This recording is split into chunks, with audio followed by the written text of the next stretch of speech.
Welcome to Choose Views with Richard Chew. Get ready to dive into a world of insightful conversations and thought-provoking discussions. As progressives, our job is to have an all-inclusive, full-on assault with all of our players. A show that will focus on moving our political, social, economic, gender, and cultural conversation forward. And all of our players means all of our players. It's Choose Views. And now, here's your host, Richard Chew. Good Monday morning, progressives, and welcome to the February 10th, 2025 edition of Choose Views. 773-763-9278. Catch us on Facebook Live, TuneIn Radio, YouTube, and iHeartRadio, as well as emailing me at richard@wcpt820.com. And we're updating all of our streaming outlets, and we'll kind of get those corrected for you as this week goes by. Catch all of our shows by subscribing to our WCPT podcast on Apple Podcasts or Spotify. There you can get Choose Views, our short version and long version in terms of interviews and shows. Joan Esposito, live, local, and progressive, Driving It Home with Patty Vasquez. The Big Picture with Edwin Eisendrath, and Out Chicago and our other shows and interviews. Check out our heartlandsignal.com digital platform because there is lots of good stuff there. Make your way over there, guys. And Black History Month it is most definitely, and I'm going to talk about that a little bit today. We talked about it a little bit last week. We talked about that is the month that we're in. It's February. It's been that way for years. And we got a few clips that are kind of leaning into Black History Month or the conversation around Black History Month, maybe more accurately stated. And a few of those clips are going to talk about perspective around Black History Month. So as I've said for such a long time, Black history is American history, and all cultural histories are American history. So we've got some interesting clips that Devin and I put together over the weekend. So I want you guys to be able to enjoy those. But let's make our way over to Choose Views News, Devin, and kind of bring a few quick items to our wonderful, wonderful listeners. Federal judge has halted the USAID job cuts. Federal judge on Friday ordered a temporary pause to the Trump administration's directive to place thousands of employees from the U.S. Agency for International Development on administrative leave. Judge Carl Nichols issued the ruling in U.S. District Court in Washington, D.C., after hearing arguments from the Trump administration and two federal worker advocacy groups. Over 2,000 USAID employees were scheduled to be put on leave Friday night. Trump earlier on Friday called for the agency to be shut down entirely. 401k participation hits a milestone after almost a half a century since the introduction. 401k plans have hit a milestone with 50% of private sector workers now making contributions, according to the Wall Street Journal. That's up from 43% a decade ago, a rise largely fueled by policymakers' efforts to expand access. Participation rates are also rising as many companies automatically enroll employees. However, research shows around 40% of workers still aren't saving enough for retirement. 40% would take a pay cut to keep WFH, work from home, in place as more and more companies crack down on remote work.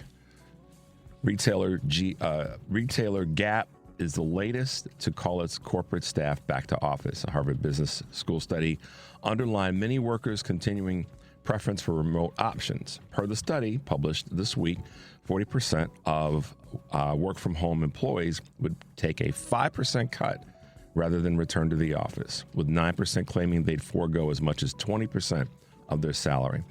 That is a major statement that folks would stay at home rather than, make their way to the office. There's a whole deeper dive that needs to be taken into that one, Devin. People would, in some cases, up to 20% of their salary to not go to the office. That tells you a lot about what people really, in this survey at least, are valuing. Their time, their access, their energy, all kinds of things, versus going to the office. And probably there's a reduction of some of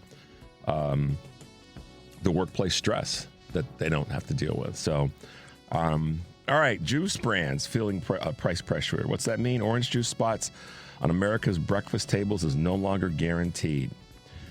Disease and rising costs of maintaining orange groves ironically, have made business unsustainable for many growers. Orange juice demands have tumbled with a record low in 2024 that, according to the Department of Agriculture, data signals this year could be even worse. But brands such as Tropicana and Minute Maid are trying to recapture their 1990s era glory by diversifying with options like juice blends and agua frescas. And unfortunately, with the amount of potential impact from deportation or the threat of deportation, we're probably going to see potentially see a crop shortage or adjustment in that delivery system, which will probably push prices up as well. And last but not least, today, Hollywood is hesitant about AI. Ever since OpenAI revealed its artificial intelligence video generator, Sora, the company has been busy pitching the tech to Hollywood studios, according to Bloomberg, citing many anonymous sources, but so far there have been few takers.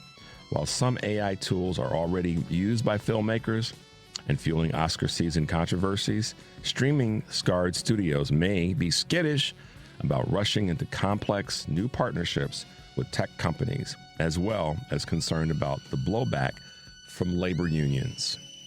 So, a little bit of Choose Views news on this Monday morning, February 10th, 2025.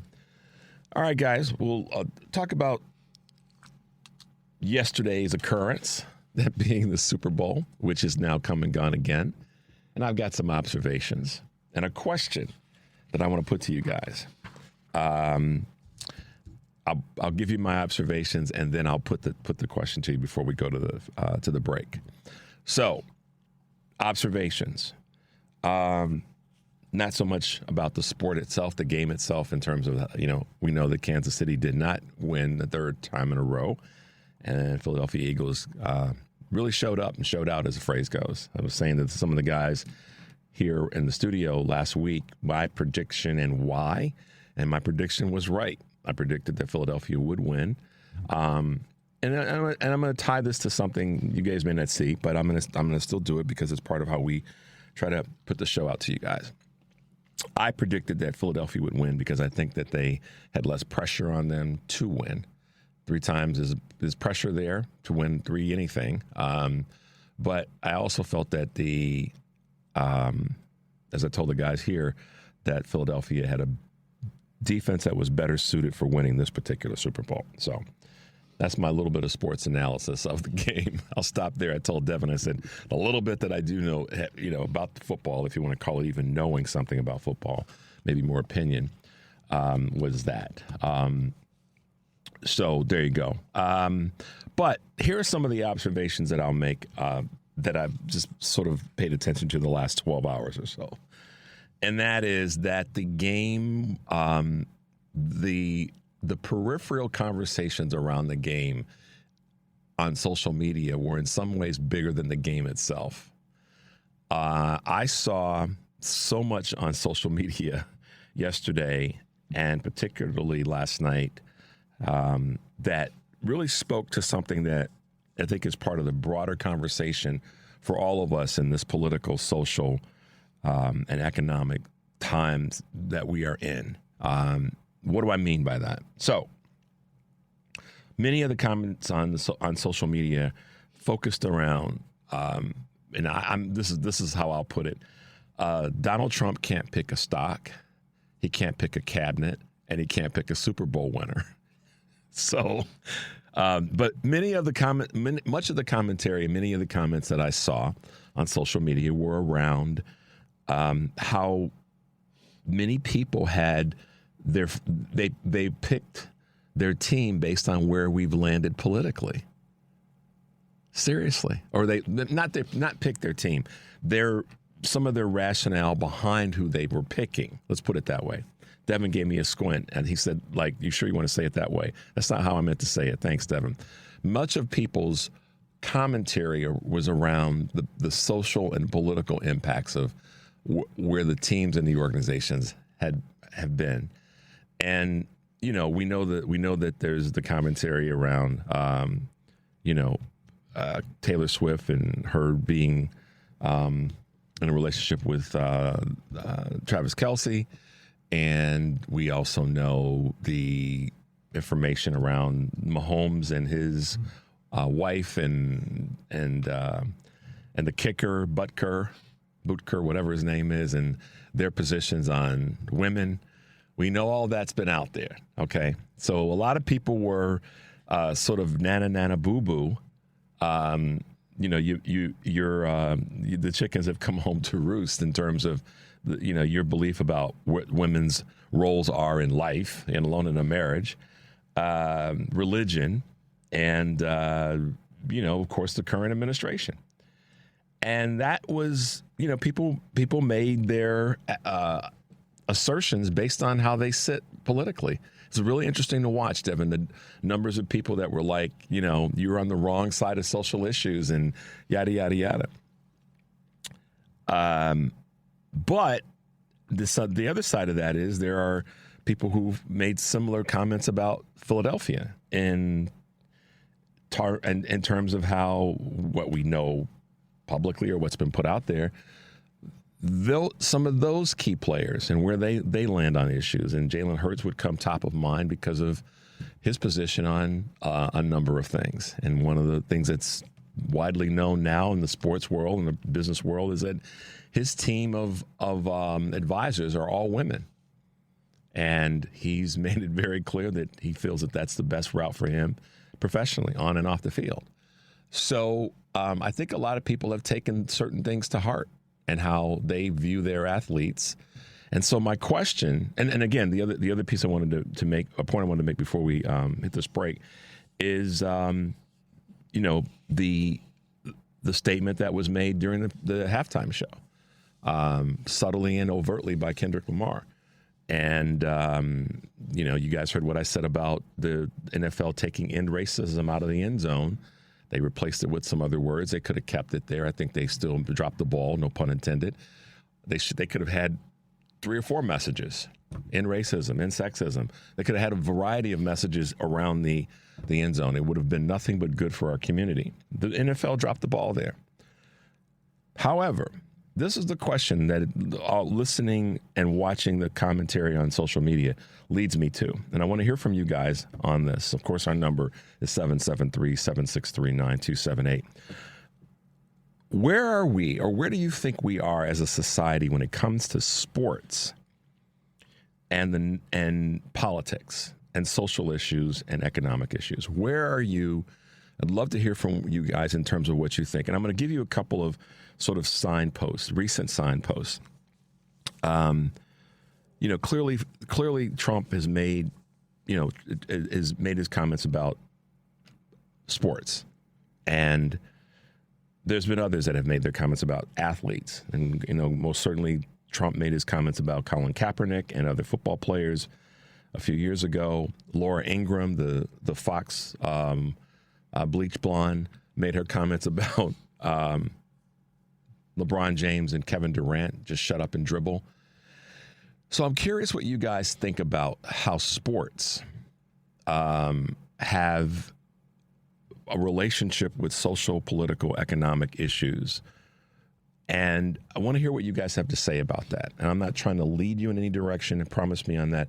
I'm just curious as to what you think, what you see, what you feel, and some of the things that you may have heard in recent years when it comes to sports, athletes, leagues, and any sport. It could be tennis. Going back to COVID, there was some controversy that came up there with Djokovic.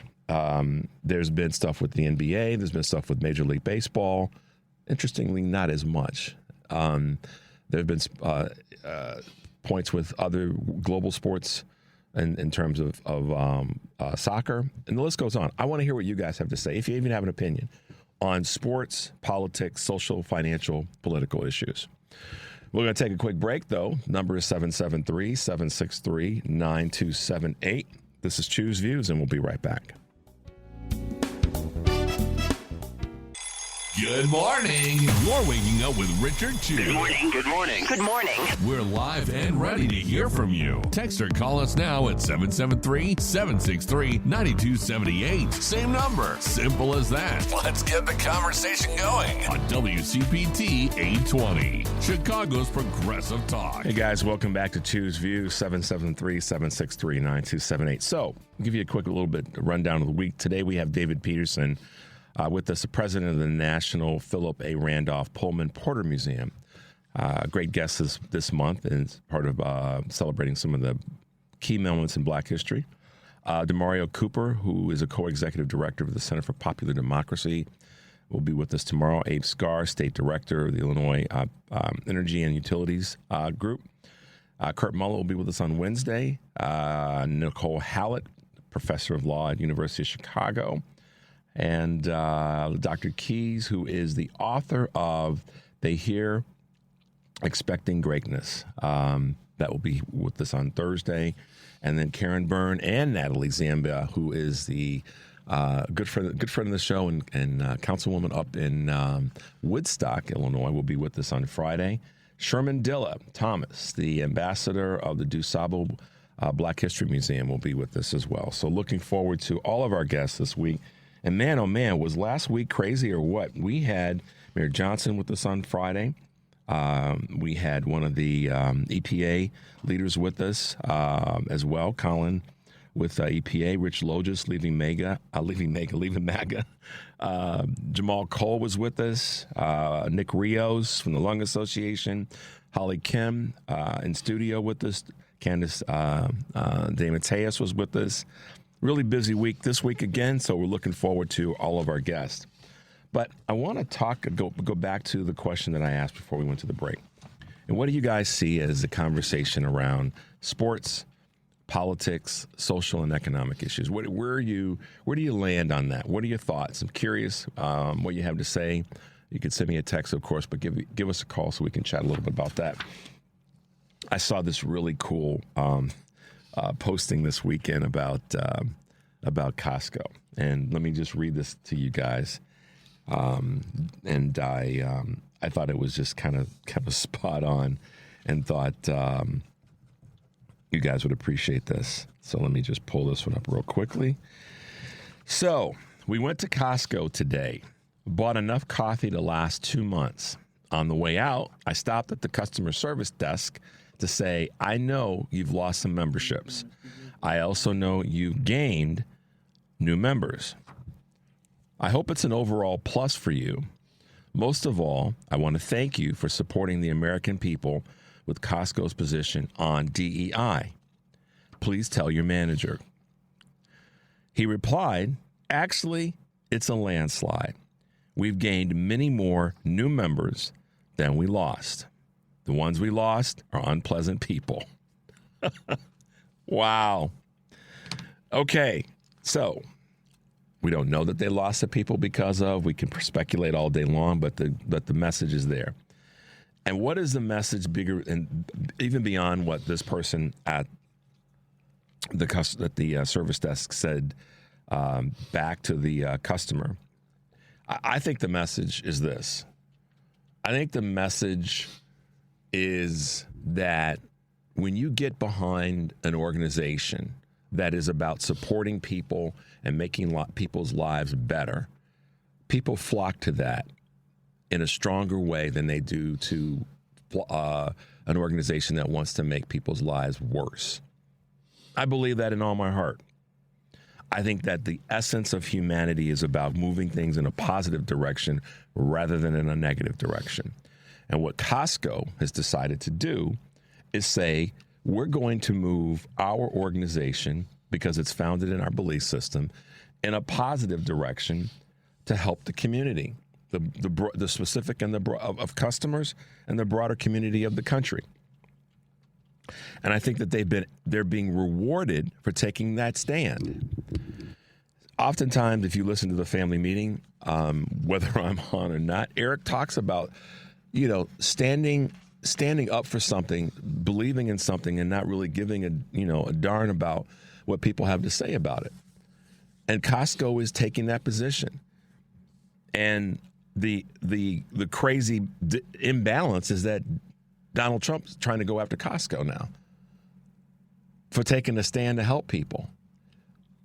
And I saw this post shortly following this, where this guy, it was more of a reply to something that I had posted along with a few other people, and that is, he asked the question, tell me what. It's something that Kurt Mullett, our good friend from Hoosier Blue 63, had really put out as a reply to a post on social media. And basically, this guy was asking Kurt, so what is it that I should be upset about of any of the things that Donald Trump has done since coming into office? And my reply back was, no, we're not going to answer your question to tell you what you should be upset about. You tell us why you're supporting the things that he's done that are harmful. And that's kind of the position I want you guys to consider taking, is you don't have to prove anything to anybody. You ask them the question, why would you support the things that the administration is doing versus having to defend, putting the shoe on the other foot? Make them defend it. Make them explain to you why they shop at a company like Target versus Costco. Tell me why you're still shopping there. That's what we want to know. So don't take on the burden of trying to defend. Just be glad that there's companies like Costco, and there's others, and I've got a new list that's kind of growing, and it's cool, of organizations that have stepped up. And what I think is going to happen, this is where you vote with your pocketbook, you support with your pocketbook, you rally with your pocketbook. And it may seem incremental, but let's be honest, y'all. Costco stepped up. They didn't blink an eye. They stepped up early. And they stayed there. They stood in the void. And so to have an employee say, he replied, actually, it's a landslide. We've gained more new members than we lost. The ones we lost are unpleasant people. I'm hoping that inspires you to believe that we do have, guys, positions of power that we can exercise. Don't let our elected officials run around saying that there's nothing that they can do. Not at all. When companies can do this, then we as individuals can get behind those companies. We can let them know we support what you're doing, we support your positions, and we want to let you know we're going to spend our dollars with you. And if they decide not to do that and to be a supportive company of things that are about making our country better, we could take the label of DEI off, or we can make a company say, when I say take the label of DEI, what I've skipped, and I apologize. You can make it about companies that just want to make the country and the world a better place. I want to get behind those organizations, and they're not afraid to run. They're not going to run away from taking a position. They're going to stand strong. We could call it that, or you can refer to it as diversity, equity, inclusion. But I want to see us make those companies start to use the words diversity, equity, and inclusion. I want us to start to make the elected officials use those words. Say that I'm not for diversity, equity, and inclusion, not just hide behind the acronym. Okay? That's what I want us to do. That's the pressure I want us to put on organizations and elected officials. So you mean to tell me you're not for inclusion? You're not for equity? You're not for diversity? Make them say it. Don't let them get away with DEI. The more we make them say the words, the more powerful, I believe, the message is. Correct me if I'm wrong. Want to hear from you in terms of that commentary, that position. But that's kind of where I'm landing on this. When we come back, I'm going to grab some calls, but I have a couple of clips that I want to play in that space that I think will impact you guys, and one that's going to probably make you laugh. But let's take a quick break. The number is 773-763-9278. This is Choose Views, and we'll be right back.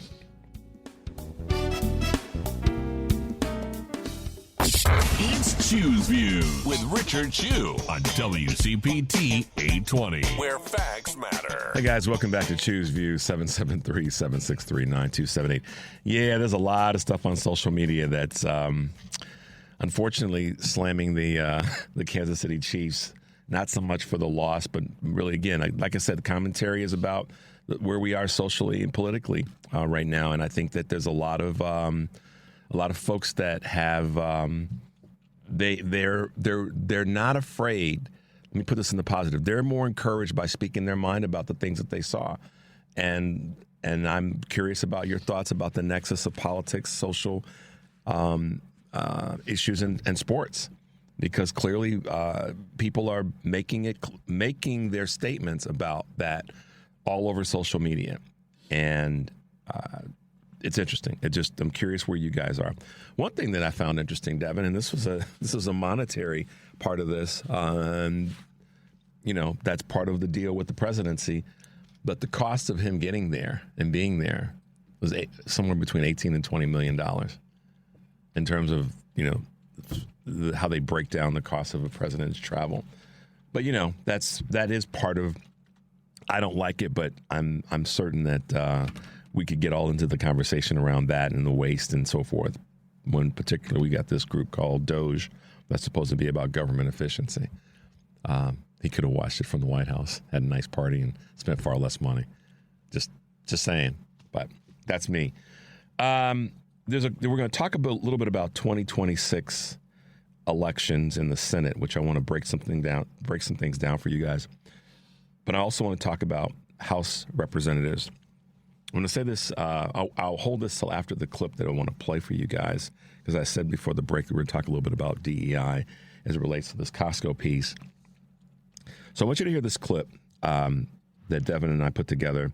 Victor Blackwell, who was a host on CNN over the weekend, where he really speaks well to DEI and where we are in this conversation today. Thanks, Devin. Engineering firm, right?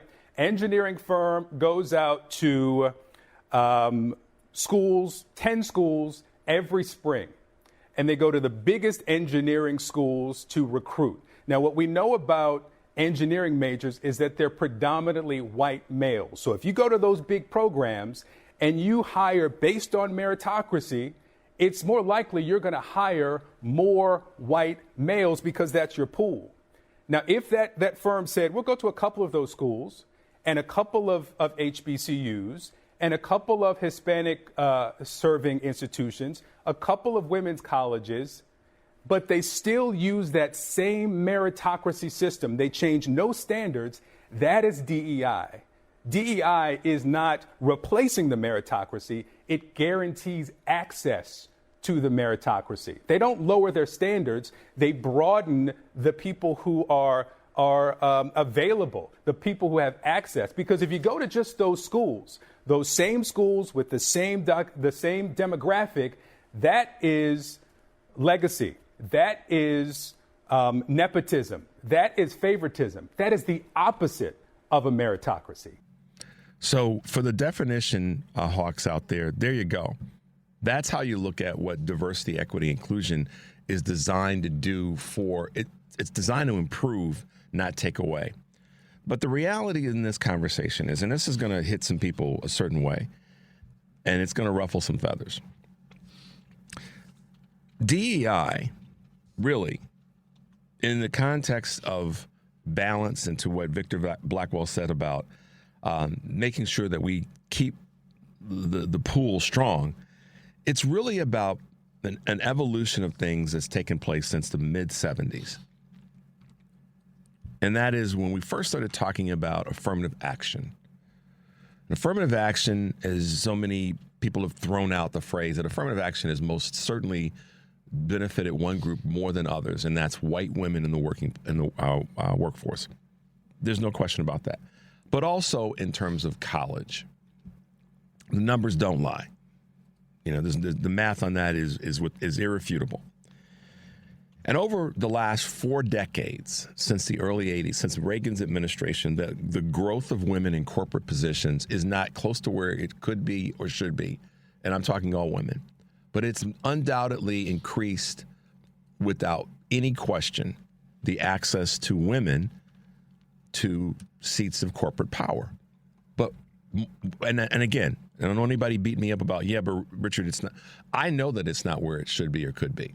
You don't have to have that conversation with me. We can, but I'm already fully understanding that. But particularly so when it comes to women of color, and specifically black women. But I want to layer something over so you guys understand why this ties into the conversation around education. What you've got to understand, if you choose to, is that there is some evidence to show that the number of white guys that are running everything has changed in the last 40 years. And so there's a part of this sort of just raw understanding when we had this conversation today around DEI that a lot of the stereotypical white guy in charge has changed a lot, not to the extent that it should. I mean, hell, we couldn't elect a woman as president 2 times in the last decade. So it hasn't changed in many ways. Don't get me wrong. I'm not blind.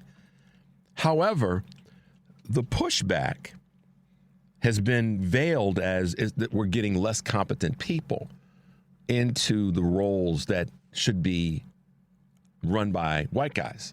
And we've seen a number of posts in the last 2 weeks, 3 weeks since Trump's been in office, that say, if white guys are running things, we don't have issues. Well, we got evidence to prove that if over history, the number of white guys that have been running things, if we wouldn't have issues, then there's lots of wars that we probably wouldn't have engaged in. There's lots of other destructive things that white guys have been at the till running that were bad decisions. Mediocre, at best, guys in those roles. So, if you layer over the fact that there have been a large number of white men who felt like they've been left behind and that they've been discriminated against, and that these programs, these DEI programs and these other programs are making us worse as a society, then you have to look at what our society was like before we had these programs and ask yourself, even with the proportionate share of leadership roles and money and home ownership and all the other staples and representations of greatness in America, what they've been is still predominantly the in charge, I should say, has been white guys. So if our country has lost its step, it's still with white guys at the helm. And so maybe DEI is necessary to fix some of that, because the plays that we've been running, to use a football analogy, haven't been running too well. And you can't blame that on DEI. You can't blame that on people that are not white men, white straight Christian men or whatever in the country. Because the data would prove that, well, maybe the problems have still existed because we still have too many mediocre white guys at the helm of too many organizations. I mean, kind of data-based statement, not me being hyperbolic or just stating my opinion. I just kind of look at the net result. How many corporations have been driven in the ground by women of any community? How many political communities have suffered because of women of any cultural community? I mean, just name them. It's been, not women that have messed things up necessarily or proportionately. So, Victor makes a good point. All right, let's go to a couple quick calls. Let's go to our good friend Kurt in Akron, Ohio. Good morning, Kurt. Welcome to Choose Views. Hi, Richard. Thank you for taking the call. Yes. Sorry if I don't sound like I'm on my A game. I've been sick pretty much the whole weekend. Yikes. Yeah, it sucks. What's the sickness, if you can share? Something disgusting? I think it's Trump anxiety. Okay. Which I shouldn't let that get to me, to be honest with you. I mean, I knew all that was coming. I don't know. Maybe it's just whatever's in the weather, too.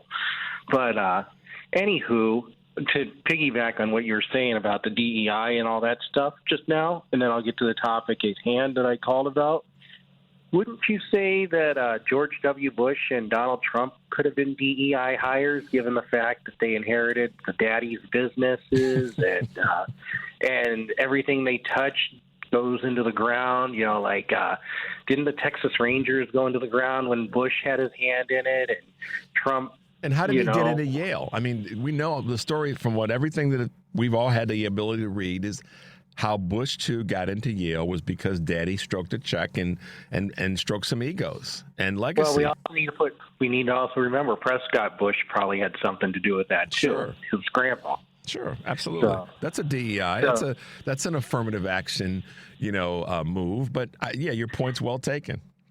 And I'll be fair, Al Gore was probably a DEI hire, too, given the history of what his daddy was, too. It circles back to my comment about we get all bent out of shape about women and other folks of communities, cultural communities, moving forward in our society.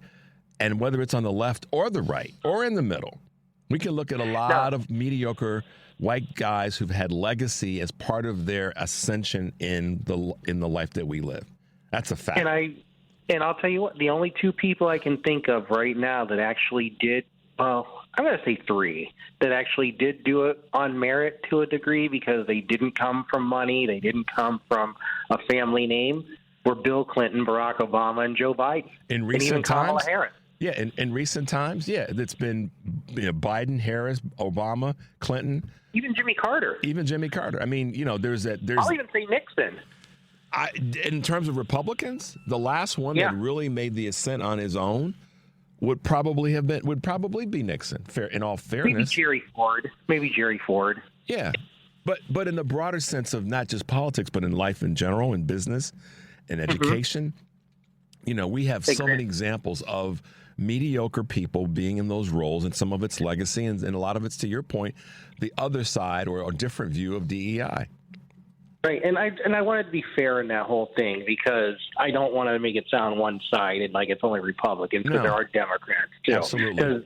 In fact, I've actually done an audio about family legacy.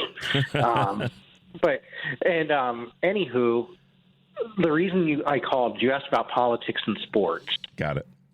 Well, I actually did do another audio like that, the presidency and sports. But anyway, I can speak from experience on that one because for the past 20 years, Tom Vilsack and I actually have had a rivalry going on between the two of us, between the Cleveland Browns and the Pittsburgh Steelers. And every time we email, he always likes to get that dig in about the Browns, or he'll say, well, the Browns are really good, and they're really giving the Pittsburgh Steelers a run for their money, and all this other stuff. So, it kind of gives them a human connection in a sense, so it's not all politics all the time. Right. So, but like, for instance, I'll never forget the one story.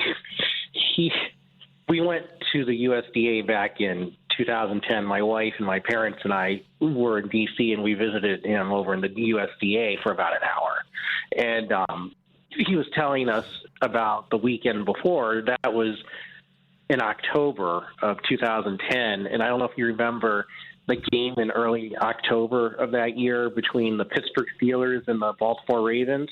Vaguely. That was the one where the Steelers were about to win, and then in the last 90 seconds, the Ravens got that touchdown. Vaguely. And won it. Vaguely. Well, anyway, that was a working weekend at Camp David for the cabinet and the spouses and the families to all hang out at Camp David with President Obama.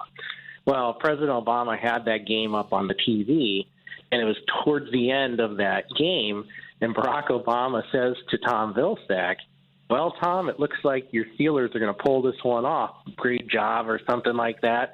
And he thought it was a good time to pull out his BlackBerry. Yes, folks, that's how long ago it was, the BlackBerry. He pulled out his BlackBerry to check the final score, and he says that's when it happened. That's when the Ravens scored that final touchdown to beat the Steelers. He says, I couldn't say it because I was standing next to the president, but I was thinking, oh, crap. Yeah, sports and politics definitely do connect us in some crazy way. And he also jokingly said to me one time, he said, I got to be careful what I say about the Browns around my Secret Service detail because they might not protect me because they're Browns fans. Too funny. Hey, man, listen, we're going to take a quick break. Thanks for the call and thanks for the commentary, Kurt. Appreciate it as always. All right, thank you. And you have a good day, Richard. You too, Kurt. All right, guys. Bye-bye. 773-763-9278. Choose Views, and we'll be right back. It's Choose Views with Richard Chew on WCPT 820, Chicago's Progressive Talk. Hey, guys, welcome back to Choose Views, 773-763-9278. Let's go to our good friend Karen here in Chicago. Good morning, Karen. Welcome to the show. Hi, good morning. So first of all, thank you for that good news about Costco. I really needed that. It kind of actions speak louder than words is how I feel about all of this, whether it is, our social commentary in sports. I did end up watching some of the Super Bowl. I swore I wasn't going to do it, but I cannot refuse an invitation from my son. When my son calls me up and says, "Hey, Mom, do you want to come over for pizza, and watch the game?" And I'm like, "Well, I'm really not watching the game." But he's like, "Well, that's okay. Come for pizza." But I did peek to see what they had in the end zone, and it was Choose Love. So, I feel like, okay, that was their attempt at making a blanket. But the bottom line is this. They Here's what's wrong with the fact that Donald Trump was going to be there. But it was an admission in a way, Richard. It was an admission that they know who this person is. Right. They know that he's a racist. That really was what I think the takeaway for me is. If you're going to remove that and then put in place Choose Love, I mean, it's kind of a wimpy thing, but it does also tell us that they know who this guy is. They know he's a racist. Yeah, that's a great point, and I try not to lean too hard into that, but this is what I'll tell you. Choose Love is so opaque because it can mean choose loving hate. Do you know what I mean? And so that's why I was like, if you're going to put something in the end zone, have it have meaning. They could have put them both in. In racism, choose love. Choose love. And, it could have both been there. What's wrong with that? But to your point, Karen, they caved. And that's what I had issue with in terms of the game is that they caved. Mm-hmm. Tell Donald Trump, tell Donald Trump to go kick rocks. There, I said exactly. it. This is our league, not you. You had a failed football team in a failed football league, so you don't know anything about running a football team, Donald Trump. So go kick rocks. That's what they should have said. Exactly. He doesn't. Exactly. He doesn't know how to run anything. He is a failure. He is an utter failure. And you guys were talking. So actions speak louder than words.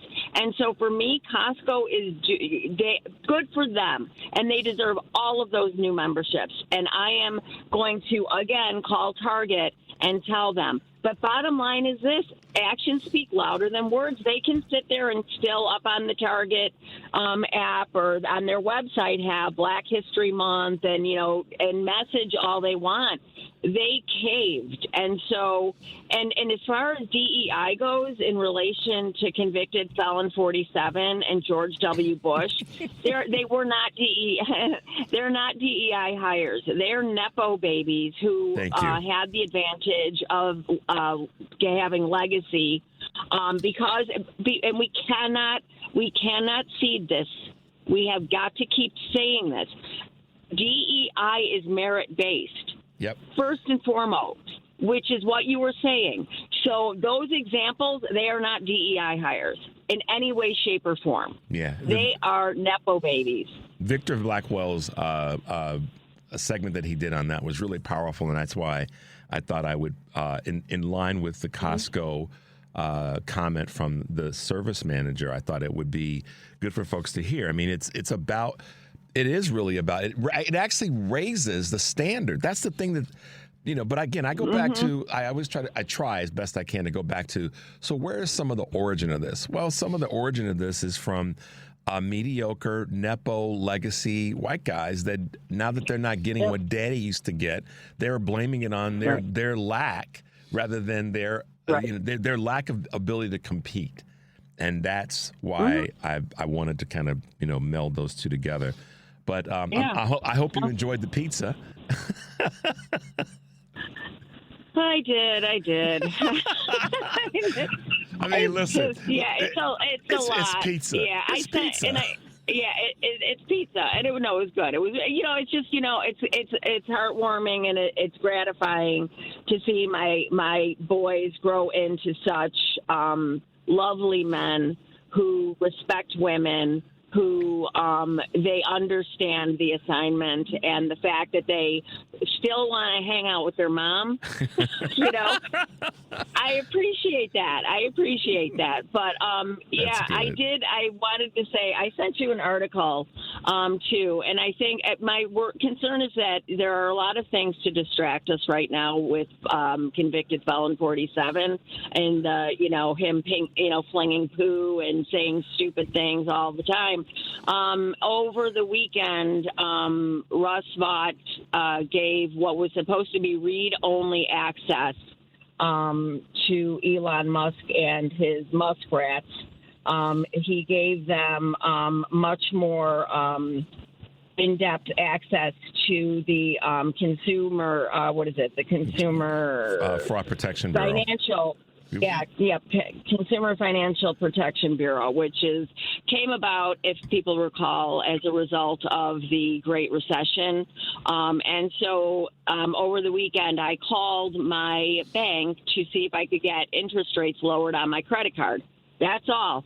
They're back to doing what they did in 2009. They will not work with people. And this is just kind of going to, and this is, I believe this is why. Because they see the writing on the wall. Yeah. They don't have to. Yep. The good point. So, excellent. I saw the article, and I'll make a point of getting through it. And we may bring some of it to the show. So thanks for that bit of information. All right. Cool. Thank you so much. You're welcome. Have a good day. Have a good day. And get out and get some fresh air in those lungs. All right, Karen. Thanks, dear. Talk to you soon. All right. Bye-bye. All right. Bye-bye. All right, guys. Listen, before we go to the break, I do want to play a clip that I think will make you chuckle a little bit if we can squeeze it. Do we have time to put in the confronted by canned vegetables? Do we have enough time to play that before we go to break? We good? So this is a clip that I just thought was hilarious because you guys saw these knuckleheads in Ohio that decided they were going to, stormtrooper into a predominantly black community, and this is what ended up happening. My girlfriend just told me that those Patriot Front guys tried to march through Columbus, Ohio? Okay. So they tried to march through there with their little hate parade. And Columbus, Ohio was like, we're not having that. And they threw canned vegetables at these men. I want you to think like you're just going to go out of your way to act like whatever year it is in the past and get away with it. And you're marching and a can of cream corn clips your collarbone. Just asparagus clips you in the neck, and then what did they do? What did they do about it? They called the police. And what did they say? And they told the police, we've never been met with such a violent response. What did you think, brother? You thought you thought this was 1956? What did you think? Oh God! What did you think? Imagine that you have Patriot Front, you get defeated by a can of kidney beans. It's just over. Y'all let that orange man convince you it was 1956. Eggs might be expensive, but canned vegetables are only $1. She's doing hook shots. Okay, guys, I can't stop laughing at that. And there's video and audio with it. If you want that so you can have something to laugh about and share with people that are in your world, just send me an email and I will send it to you. I'll send the clip to you myself. I thought it was hilarious. I couldn't stop laughing. Here I am in the studio laughing, and Devin's looking at me, shaking his head like he always does. Devin's kind of judgy sometimes, y'all. He's kind of judgy, but I still love him. I think that clip is spot on, and it tickled me, and I thought you guys should hear it too. I don't want to be selfish, so I'll send it to you. But they get canned. All right, guys, let's take a quick break. The number is 773-763-9278. This is Choose Views, and we'll be right back. Welcome to Choose Views with Richard Chew. Get ready to dive into a world of insightful conversations and thought-provoking discussions. As progressives, our job is to have an all-inclusive, full-on assault with all of our players. A show that will focus on moving our political, social, economic, gender, and cultural conversation forward. And all of our players means all of our players. It's Choose Views. And now, here's your host, Richard Chew. Hey guys, welcome back to Choose Views, 773-763-9278. Make sure to email me. I'll send you that clip of the guy and his wife and the cans of vegetables. I know that it tickled a few of you. So I'll get it to you. Prefer if you email me the request, and it'll be easier to email than try to texting it back to you. Stay tuned today for Joan Esposito, live, local, and progressive. She'll be talking to Courier Newsroom correspondent Cameron Stevenson and Colin Booth. And Salon.com's Amanda Marcotte. Live, local, and progressive weekdays 2 to 5 here on WCPT, AM 820, the Heartland Signal website. And tune in. And then tonight, tune in to Patty Vasquez, 5 to 7. She'll be joined by positivity expert and podcaster Jen Zanotti and Jeff Badu, licensed certified public accountant and founder and CEO of Badu Enterprises. Driving it home with Patty Vasquez, 5 to 7 p.m. here on WCPT, Heartland Signal website. Tune in, YouTube, and Facebook. And guys, send your questions in to me. We're still working through this in terms of getting questions from you about me, in terms of asking me anything, my background, my personal history, my philosophy on life, fondest memories, favorite movies or music, my thoughts about historical events or current events, and my most memorable moments hosting Choose Views, whatever you have in your mind. You can text at 773-763-9278 or email me at richard@wcpt820.com and make your way over to Heartland Signal to check out all of our good stuff there and listen live. Of course, just say to Alexa, play WCPT from TuneIn. There you go, guys. Make your way over to our Heartland Signal digital platform. Check out all of our podcasts. It's good stuff there. Black History Month has so many different pieces to it. Black history is American history. There is nothing about I put this together in terms of our indigenous history in the United States of America and our migrant history in the United States of America, and most certainly black history in the United States of America. All of them are American history.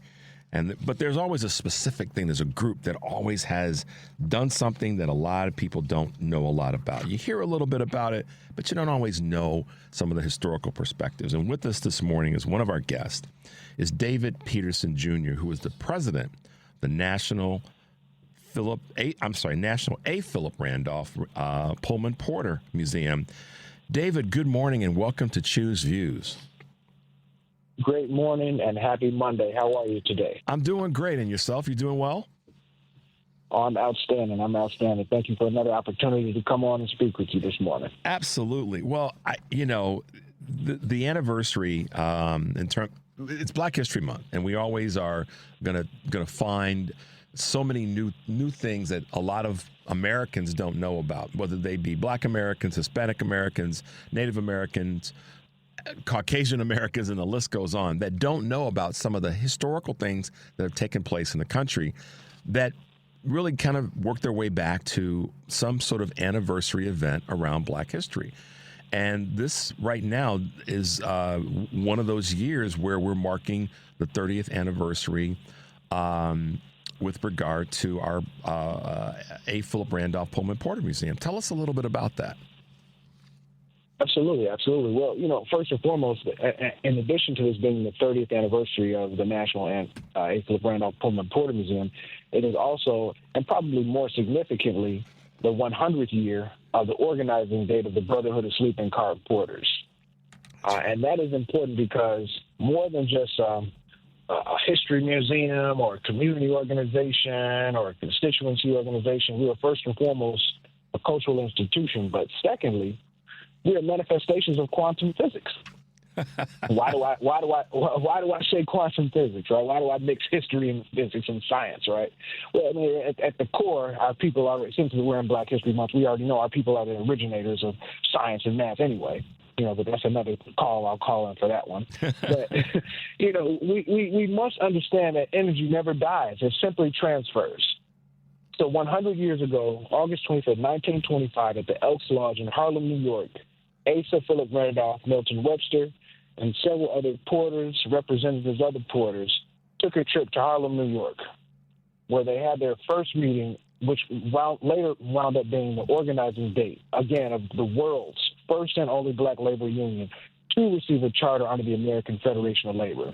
Again, the Brotherhood of Sleeping Car Porters, originally dining car waiters and maids. So all these people were kind of added into that union. So this is a great year for us because we have an opportunity to really, really bring us to the forefront, you know.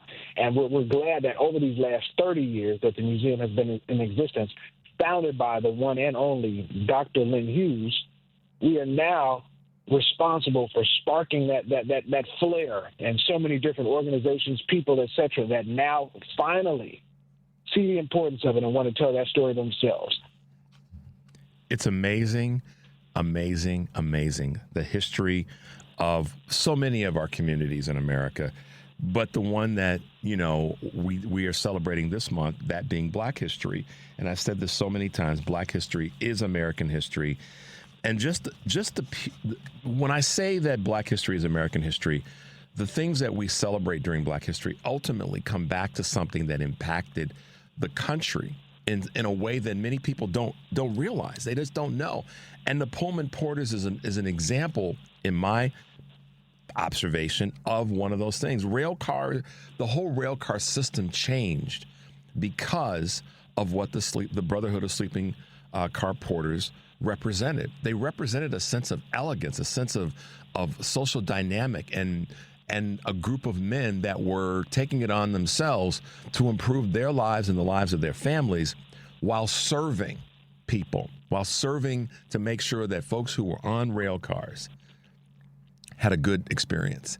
And this is, once again, one of those things that we as Black folks have to be proud of because it changed the way that people traveled by rail car. Speak to that for a minute. Absolutely. And that's typically, you know, that's typically the story that most people know. You know, that's the one that's in the forefront. That's the one that, you know, all people, you know, initially find out about. You know, but it's also similar to that Sambo caricature that most people would so affectionately love to just remember us as. You know, but again, what we do at the Asa Philip Randolph, the National Asa Philip Randolph Pullman Porter Museum, is we elevate these men to humanity. We talk about who they were when they got off of work. We talk about who they were when they went home to their families, when they went back to their communities, and that's when they became the Brotherhood of Sleeping Car Porters. You know, the people who would ride those trains, they would look at these gentlemen as people, pieces of machinery. They called them George. They didn't even feel that they were afforded the luxury of having some just basic respect. You know, and that's why the fight that these men went through was so important. You know, so again, you know, at the museum, what we do is we talk about the union side of these gentlemen. We talk about organized labor. We talk about being union men. We talk about community men that sparked and grandfathered the civil rights movement. You know, that's why, again, this 100-year anniversary is so important. I mean, you know, on the train, these guys, I mean, they did so much to revolutionize, you know, just the tourism and hospitality industry by offering superior service in a climate that was, for all practical purpose, extremely disrespectful, even violent in some cases. You know, and that's why these men had such respect, because despite these circumstances, they were able to offer such a superior service that people from all around the world wanted to experience it at one point in their life. Talk a little bit about, and thank you for that, in terms of the dignity part and in the conditions that they were working in. They still maintained their dignity, they maintained their class, and they maintained the element of service that then broadened, candidly, it broadened how rail service could be for Americans because of the way in which the Pullman Porters dignified the role of service.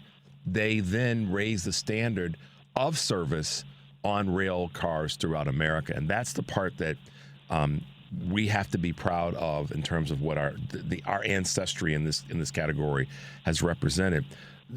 Talk a little bit about some of the Philip Randolph gentle warrior characteristics. Just take a couple of moments and talk about him and the leadership that he provided for so many Black Americans specifically at that time. Well, I mean, he was a very poised man. He was very articulate, very intelligent, a member of different fraternities and brotherhoods, a Freemason, a member of Phi Beta Sigma Fraternity Incorporated. He was a magazine publisher or a newspaper publisher before, so he was a great speaker, a great writer, and that's what elevated him to who he was. God is the best engineer that we will ever know, and he knew that it would take someone like Asa Philip Randolph in order to lead this charge. So that's why he was chosen by the Porters in order to do this. He had no, interest in being a porter. He never was a porter or anything of that nature. In fact, when the gentleman originally found out about him, because he wrote about them in his newspaper called The Messenger, which he was publishing in Harlem at that time, they found him and said, you know what, we think you'll be a great person to lead us. We hear about how you're writing about us. We know about your history. We want you to lead us. And he immediately said, oh, no, I'm not necessarily interested in that, because he had previously tried to organize an elevators worker union. Mm-hmm. And I wasn't successful. So he wasn't necessarily, interested in going into that fight again. But it wasn't until, they just would not let up. And they let him become a porter for 1 year. They said, we just want for one day. We said, we want you to just experience what it's like. And after he took that train ride himself as a porter in disguise, if you will, and did his own reconnaissance, he then said, okay, you know what, that's it. We have got to do this. And that's what made it passionate for him, because he was able to experience it firsthand, an empirical experience about what these gentlemen were going through.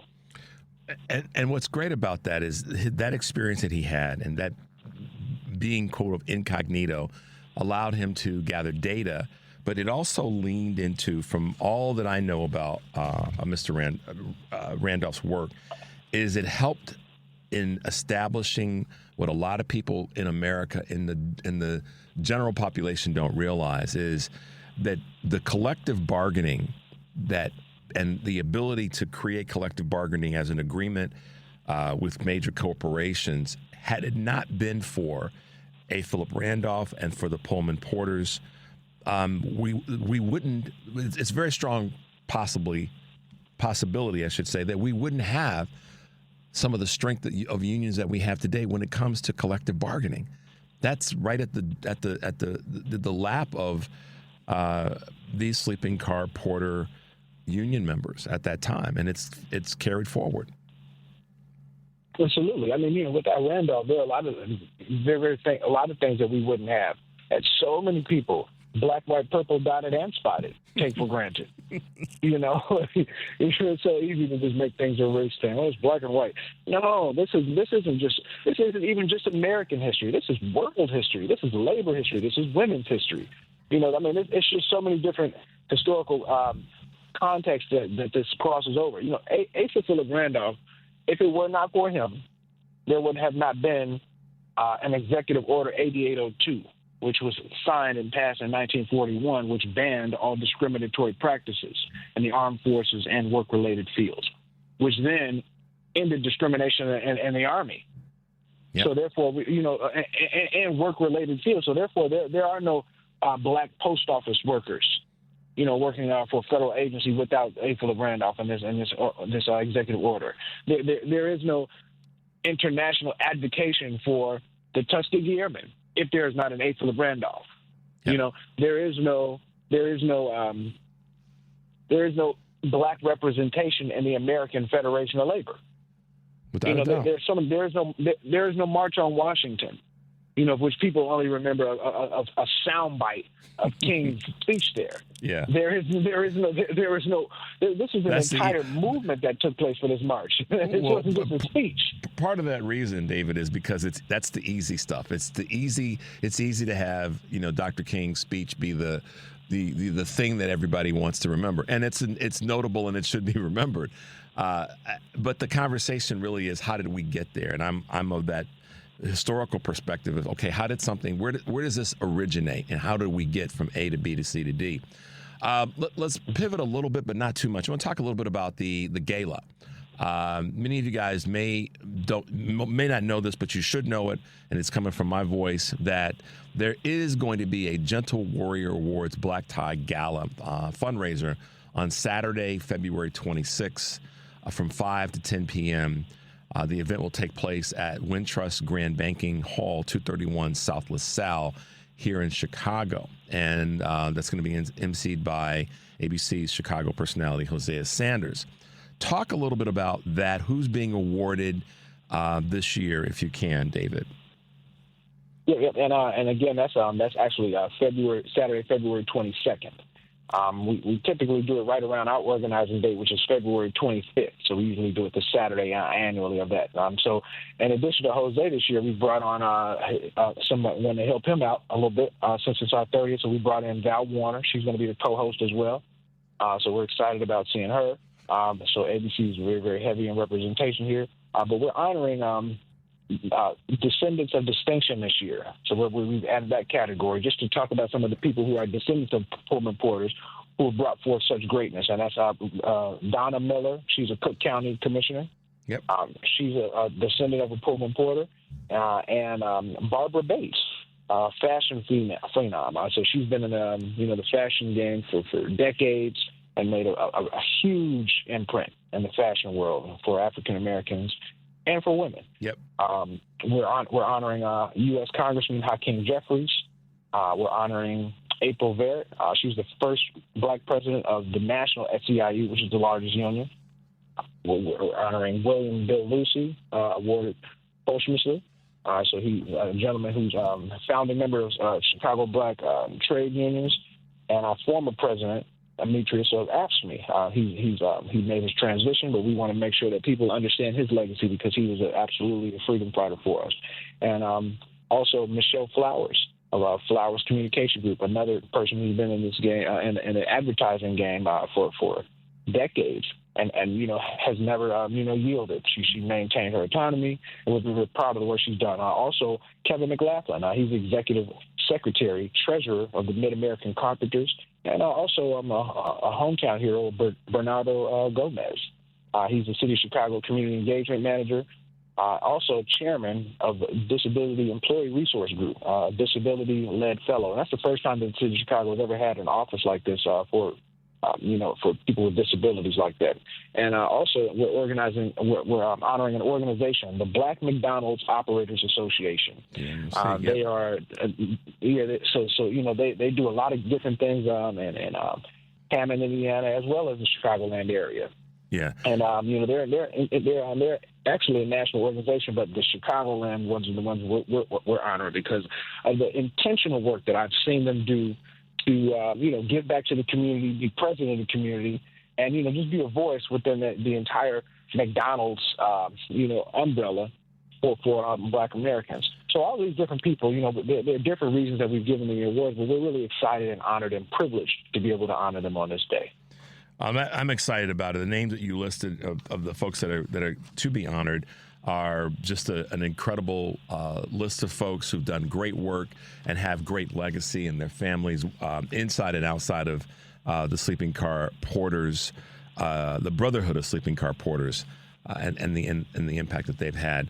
David, like I said at the beginning of this segment, when you first came on, is that there's so much history in the country as we wrap up, and I want to have you chat about this. There's so much history in our country that, rightfully so, is the segmented illumination of that community, whether it be the African American community, the Native American, Hispanic, Muslim, Asian, women, LGBTQ. The list goes on. We have so many wonderful patches to our fabric, to our what do I want to call it? Our blanket. I can't call the word right now, but we have so many pieces to our wonderful blanket that is part of our country, and acknowledging and recognizing the history of the varied groups and the diversity in our country is probably the most American thing that we can do, is to acknowledge the histories of all of our communities, individually and collectively. So as we wrap up, tell us a little bit about your belief, your feeling about acknowledging our communities and their respective histories. Well, I think it's important that we acknowledge, these histories in different communities because it again humanizes the history. It's so easy to just talk about these great stories as if, the impact of them has been so long ago. But, a lot of these things that we're fighting for, we're currently still fighting for. Asa Philip Randolph and those gentlemen, they were fighting for jobs in the 20s. The March on Washington in the 60s was about jobs. Today we're still fighting for jobs. So, at some point we just have to get up and say, enough is enough. We're going to create our own jobs. And it's that type of strength that comes from the proof of concept that the Brotherhood of Sleeping Car Porters was able to present. And that is the same energy that we have become the depository for. So we've been able to harness this energy for 30 years, and now we're keeping it going. But again, the museum, we're not just a building with pictures on it. We're a living, breathing movement. And with that, we work with community organizations like Activists Inc. in order to create workforce development opportunities and training programs for community at large to be employed. We work with students to teach them about advocacy training. We work with students to teach them about media and how to use their voice to push forward change and all those different things. And again, all of this comes from the bloodline of the Brotherhood of Sleeping Car Porters. So again, as we celebrate the centennial of these gentlemen's organizing date, it's so important that the work continues. So I'm a proud member of CBTU, Chicago chapter myself. We work with the Chicago Federation of Labor. We're allies with the American Federation of Labor. All of these different organizations we represent and work with because it gives us the opportunity and the capacity to keep the movement going. That's a powerful statement. Can folks still get tickets or be able to register to attend the gala this Saturday? Or not this Saturday, but Saturday, February 22nd? Yeah, absolutely. Just go to PullmanPorterMuseum.com or APR Gentle Warrior Awards and .com, and you'll be able to get all the information. You can visit us on all our social media channels just to get ported in there. Facebook, we're National Aid for the Randolph Pullman Porter Museum, Instagram, APR Pullman Porter Museum. All these different sites you can just get. We're very easy to find. You can just Google Pullman Porters. We're going to come right up. So we're excited. We're excited about that, and we hope that everyone will be encouraged by all of the new developments we have going on. We've been closed for a little bit because we're expanding, but the work is absolutely still going on, and just a testament that what we do is bigger than just a physical place or a building. This is literally a movement. Absolutely. Well, listen, David Peterson, Jr., thank you for being with us this morning. We appreciate your work and taking a little bit of time out of your morning to talk about the event, talk about our wonderful Brotherhood of Sleeping Car Porters. David, thanks for being with us. We look forward to having you back in the future and wish you a fantastic February 2025. Thank you so much for having me. Have a fantastic week. You got it. Take care. Bye now. All right, guys. How about that? For those of you who didn't know, if you've never taken a train anywhere in terms of a train that's a sleeping car train or a train that's more than your regional commuting trains, this is where a lot of the luxury and the wonderfulness and the design really comes from. It's the Brotherhood of Sleeping Car Porters having a great event on February 22nd. And you can definitely, as David said, go to their website. You can Google the information. And if you're interested in attending, certainly check that out. It's going to be on Saturday, February 22nd from 5 to 10 p.m. And the event will take place at the Wintrust Grand Banking Hall, 231 South LaSalle here in Chicago. So that's going to be a great event. All right, Dev, let's take a quick little break. When we come back, we're going to hit you guys with a few clips that I've got ready for you. 773-763-9278. This is Choose Views, and we'll be right back.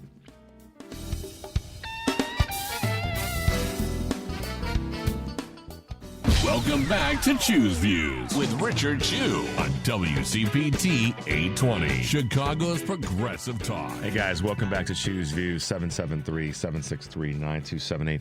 Great to have David with us this morning and to talk about an important part of American history, and that's the Brotherhood of Pullman Porters.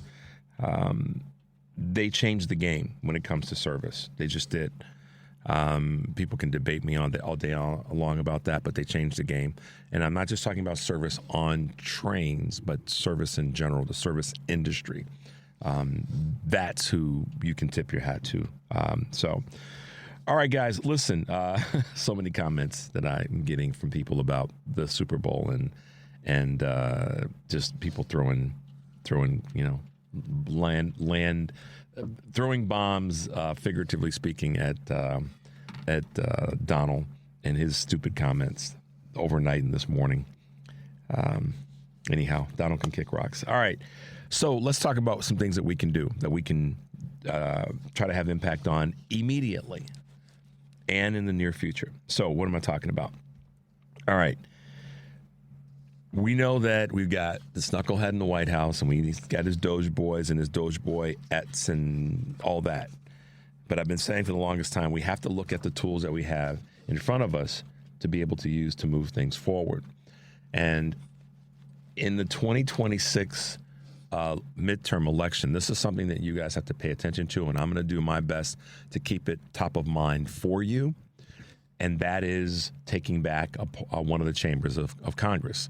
So I'm going to start and work backward, but this is what I mean. There are a number of GOP senators that are up for re-election, and we don't have to pick off all of them, and we may not be able to, but if we pick off enough and hold our line, then that allows us to have regain control of the Senate in the second half of, assuming he lives that long, Donald Trump's term. So I'm going to give you the list, and then I'll create a document that I can post that you guys can email me, and I'll get it out to you if you send me an email. But let's start and just work our way through it as quickly as we can. Shelley Moore Capito, who is who's in West Virginia, Bill Cassidy in Louisiana, Susan Collins. Did you all see the clip? Did you guys, anybody see that clip that was put together? It was like a 3-minute long thing on Susan Collins being troubled and disappointed and all. It's really good. Anyhow, Susan Collins in Maine, John Cornyn in Texas, Tom Cotton in Arkansas. Arkansas. Steve Daines in Montana, Joni Ernst in Iowa, Lindsey Miss Graham in South Carolina, Bill Haggerty in Tennessee, Cindy Hyde-Smith in Mississippi, Cynthia Loomis in Wyoming, Roger Marshall in Kansas, Mitch McConnell in Kentucky, Mark Wayne Mullen in Oklahoma, Pete Ricketts in Nebraska, excuse me, James Risch in Idaho, Mike Rounds in South Dakota, Dan Sullivan in Arkansas, Tom Tillis in North Carolina, and Tommy Tuberville in Alabama. These are all Republicans that are up for re-election in 2026. So Democrats, now's the time. To the DNC, to Mr. Martin, now's the time to start going after those folks right there. And let's pick off 3 or 4 of those. It's doable if we do the work now. And we, as the consumer or the voter, have the opportunity to help in that regard. So I'm going to put together a list, put this list together in a Word document that I can send out to you guys, and we can start the work now. Okay, that's one list. I'll get it to you. Give me a couple of days to have it put together the right way that I can then email it to those who want it. Email me, ask for the list of Republican senators, and I'll get that to you guys hopefully by week's end. Now, in an immediate fashion, a good friend of mine, and I've mentioned her name before, Christina, sent me a reminder through video of the changes that can take place pretty much within the next 60 to 90 to 120 days, by 4th of July, in the House of Representatives. It's an uphill bit of work, but it's work that if we believe in what we say we believe in when it comes to taking back our country, then it's work we got to put in. So what am I talking about? House of Representatives. Trump nominated 3 Republican members of the House, the GOP, to his cabinet. 2 names I can't remember. 1 I can. But let me talk about this to the knowledge piece that I have. And this is another clip that I won't play, but it's a video that I will get to you. If you email me, I will get it to you. What am I talking about? There's 3 races there's 3 seats that require special elections. And 2 of them are in Florida that require a special election. And we've got 2 strong Democratic candidates running that will run in those special elections. And you guys understand the numbers. At 217 to 215 is where we sit right now. So if we pick off those 2 in Florida, and listen, don't get me wrong, I know it's an uphill fight. I know that. However, if we pick off those 2 seats in Florida, it stalls everything Donald Trump wants to do, because then we have 217 to 217 in the House. And that's massive right now. It's a checkpoint that we need. The country needs it. The world needs it, frankly. So are you willing to work hard enough to do what we can to help these 2 candidates? I'll pull together the data and have that as well. And we'll talk about it this week. The third one is a name that you recognize, and that's Elise Stefanik in New York. That's a seat that we should be able to flip in this special election. And Hakeem Jeffries and Kathy Hochul, the governor of New York, and Hakeem Jeffries, who's from New York as a representative, but the House Minority Leader, are doing everything they can to make sure that we can get this seat. Can you imagine? This is where we have to have vision sometimes, guys, and I want to lead the charge in this way. Can you imagine we pick off those 2 seats in Florida, and it's 217, and then we picked off New York and got Stefanik's seat, and we're at 218, and Hakeem Jeffries becomes the Speaker of the House?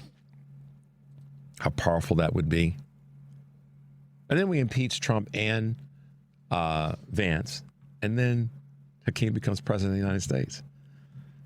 Devin's giving me his wry smile. Got to have vision, y'all. I mean, seriously. I know it's tough.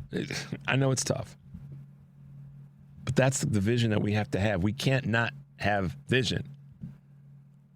I'm sorry if you disagree with me on that. I'm not sorry. I understand that if you do, or you want to give me a reality check. No, you don't. I'm a very realistic person. I'm just not willing to put down my fight. And I want to inspire you guys in that same vein.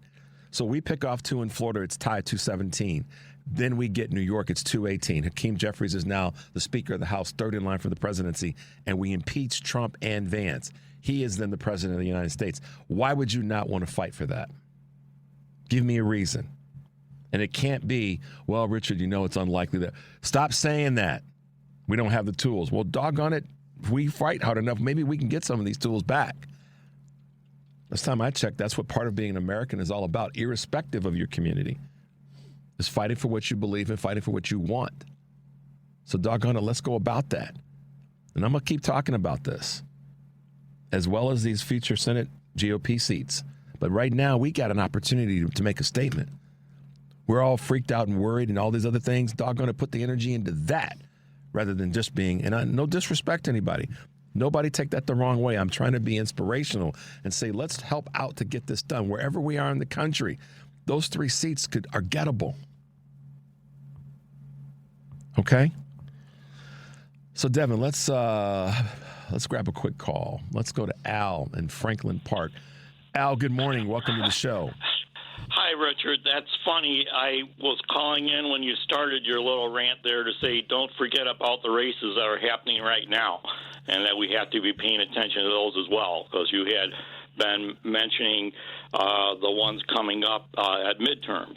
And it's important to get our Army working on all these races and talking to anybody they might know in these districts. So we have to know when they are and who's running and get our energy working, because the more people that are thinking about this and are happy about it and so on, we'll manifest that happening like you just said. No, listen, Al, I appreciate you holding my feet to the fire in that regard. I take no offense to that whatsoever. I was just working my way backwards from 2026 to now, and thank you for reminding us all of that, because I'm a firm believer that we haven't had enough vision about what we can get done when it comes to these races. And I think right now, if we do, then we put ourselves in a really strong position. And so I appreciate you reminding us of that. And I'm going to keep putting together the names and the things that we can be doing and where we can be calling and who we can be working with. So thank you so much for that. And also maybe even just talking to people in those districts and finding out what's going on, not necessarily the candidates, but just the more that our Army knows about this and so on. And we have to be talking to our friends. Who do we know that live in these districts that can help? We got to do grassroots networking here. I remember you did that with Marjorie Taylor Greene. Did I get that right? And you did it for the senator in West Virginia, and none of those came out the way we wanted them, but you were bringing those to light and so on and so forth. Well, my point, first of all, thank you for reminding us of that. And what I want to be able to do, candidly, Al, is to have those folks that are running for those seats be on the show. That's my lofty goal. It's to bring out their messages, to talk about what they're fighting for. And I love what you said about the local, what's going on in those communities, in those districts, that will be tools to help the voters in that area understand that we have an opportunity to make some change. And maybe, Al, we'll pick off some people who have buyer's remorse. Maybe. But we have to be at least aspirational in our thinking about it. And like you said, try to manifest it forward and being involved. So thank you for the reminder this morning. And as you said before, joyful warriors. Right on, Al. Glad to hear your voice and glad you're doing well. Have a great day, okay? Yeah, you too. Thank you. Bye-bye. Bye now. Let's go, before the break, let's go to Steve real quickly in Des Plaines. Steve, good morning and welcome to the show. Good morning, Richard. An interesting thing that we need to remember, if we could take over the Congress and Hakeem Jeffries becomes Speaker of the House, and then Trump dies, passes out from too many hamburgers, Jeffries would become Vice President. So I don't know if that's ever happened in history, that there would be Vance as the Republican president and Jeffries as the Democratic Vice President. So that's a very quite possible scenario that could play out. So that's another little interesting twist that we never know. It could go that way. Well, that's why I was saying. I mean, if we impeach him, right, that could happen, and there's a couple of steps in there. So, he could no longer be with us, and there's our secession could favor us. But what we have to do, we've got to do that. I mean, I know in all candor, I received a text from someone, and I want to address this while I have you on the phone. I received a text from someone that says, you're being naive talking about what Dems need to do for the 2026 election. We need to be talking about what Dems can do now to stop the ongoing coup by Trump, or there ain't going to be an election in 2026. Wake up, Richard. Yeah. Well, I'm wide awake. I don't know. I don't know about that. Fully plugged in, and I'm aware of the fact that we have to start doing the work right now. That's why I said, with regard to the House, and I laid it out to say, I know that 2026 is ways away, and we have work to do before we get there. And part of that work is potentially to take back the House by getting these 3 seats. And I know that it's work. Yes. But that's what we have in front of us. That's the opportunity rather than sitting back. And see, this is what I don't want to do, Stephen. I think you can appreciate this. I don't want to fire off some keyboard anger at somebody. Why not take the other approach, which is to be inspirational about what we can get done? So for those who are upset with me for saying that 2026 is too far out and we need to be doing work right now, last time I checked, that's what we're trying to do right now, is to keep people inspired and moving forward. And I like what you had to say. I do. I love what you had to say. You never know. We take over the House and the special elections, and he happens to pass away. We're living. That would be quite. It'd be quite the scenario. And real quick, I appreciate it. I'm a political science major at Northeastern, and I'm inspired. And there'll be an election in 26, so we'll storm the White House. There's no way there won't be an election, because the American people would not stand for it. We would not stand for it. So I think we can take that off the table. There will be an election in 26. We can walk and chew gum in this space right now. So. That's right. So, Steve, thank you, man. Appreciate your call. We're going to cut a quick break. Sounds good. Thank you, buddy. Take care, man. All right. Let's hit a quick break, Devin. 773-763-9278. We'll be right back. You're listening to Choose Views with Richard Chew on WCPT 820, Chicago's Progressive Talk. Hey, guys, welcome back to Choose Views. Going to grab a couple final calls before we wrap up today. Let's go to Howard and Skokie. Howard, good morning. Welcome to the show. Good morning. First of all, I'd like to point out that the previous caller was wrong about the presidential succession. If the vice president. Yeah, go ahead. I'm sorry. Impeached, then the vice president becomes president, and they nominates a new vice president, like in the case of Gerald Ford taking over for Spiro Agnew. Right. The succession, he does get it. Right. That it doesn't mean that the House Speaker automatically becomes a vice president. That's not exactly how that happens. It's a little bit more technical than that. So good point, Howard. Secondly, I think what you need is a multi-pronged attack against Trump and the Republicans. Break it down into maybe three areas. One, constant presentation of issues, complete with fact-checking on them.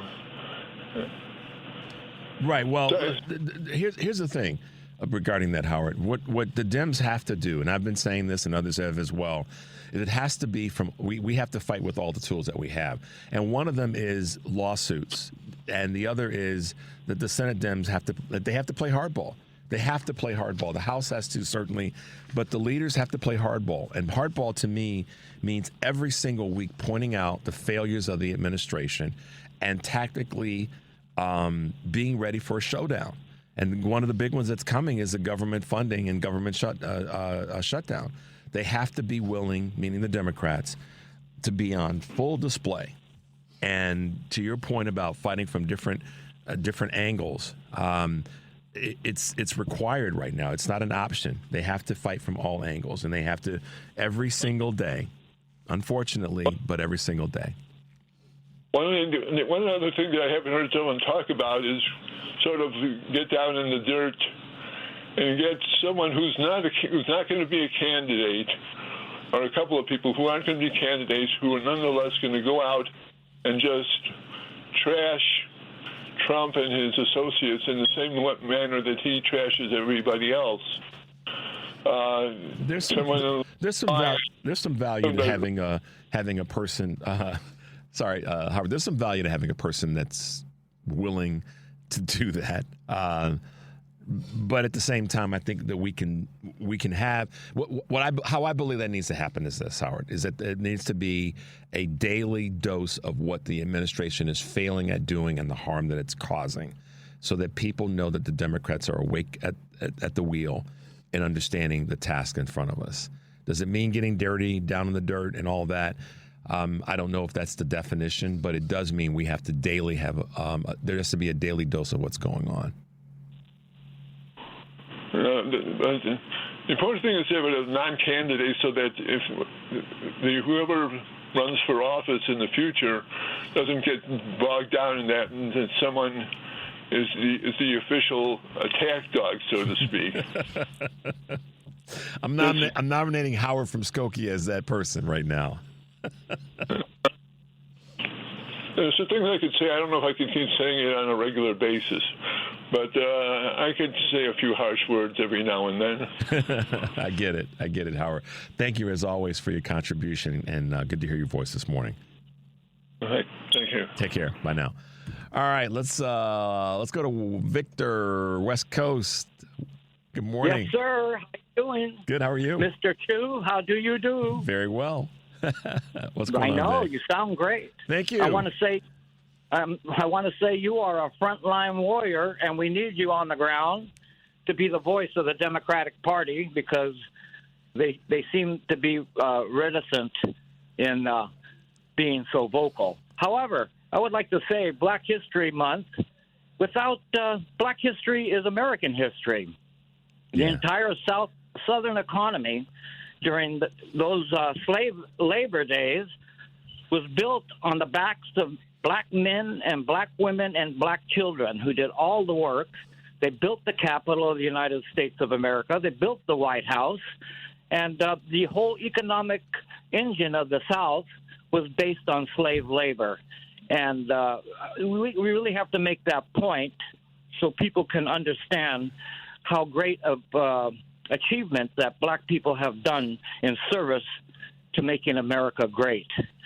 And I would also like to add that everything that Donald Trump and Elon Musk, who apparently is Donald Trump's hitman, is destroying all the programs, all the entitlements, all the agencies, and all the departments of the United States that have been created to keep Americans safe, protected, and also give an economic boost to all Americans that need help.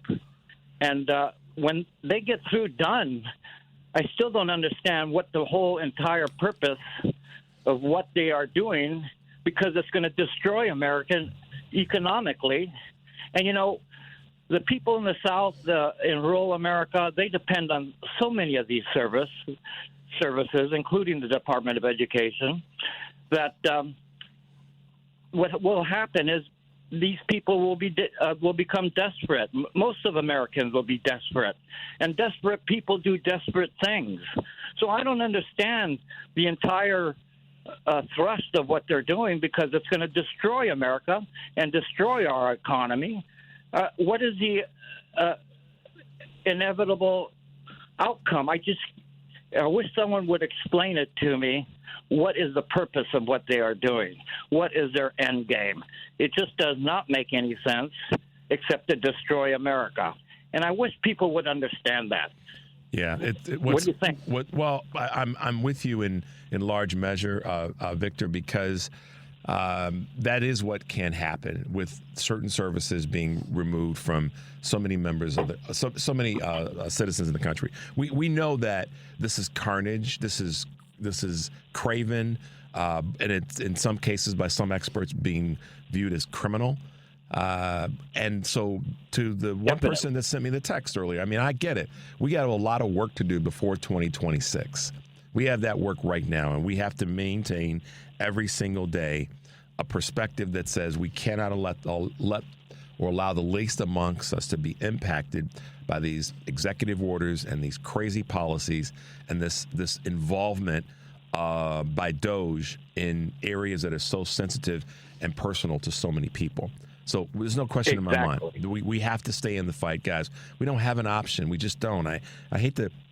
I try to be inspirational in the sense that we know that that's the fight, but are we willing to stand up and fight? And that's what I think we all recognize that we have to do. So, Victor, thank you as always for your call. Thank you, Mr. Q.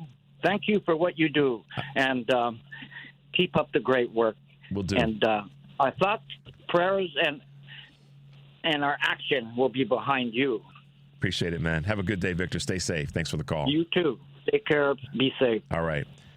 So, guys, we have a couple of clips that I wanted to play for you today, but I don't want to push the end of the show because we have to hit our time as we wrap up. But we'll hit them tomorrow because they're relevant as it relates to our conversation around where we are with regard to DEI, Black History Month, and American history. So we'll get to those tomorrow. But I do want to come back to something that we talked about earlier with regard to the House being taken back by the Democratic leadership. So just to kind of give you guys a little bit of here's how it would be if Trump dies. To make sure I clean this up, Jeffries would not automatically become vice president.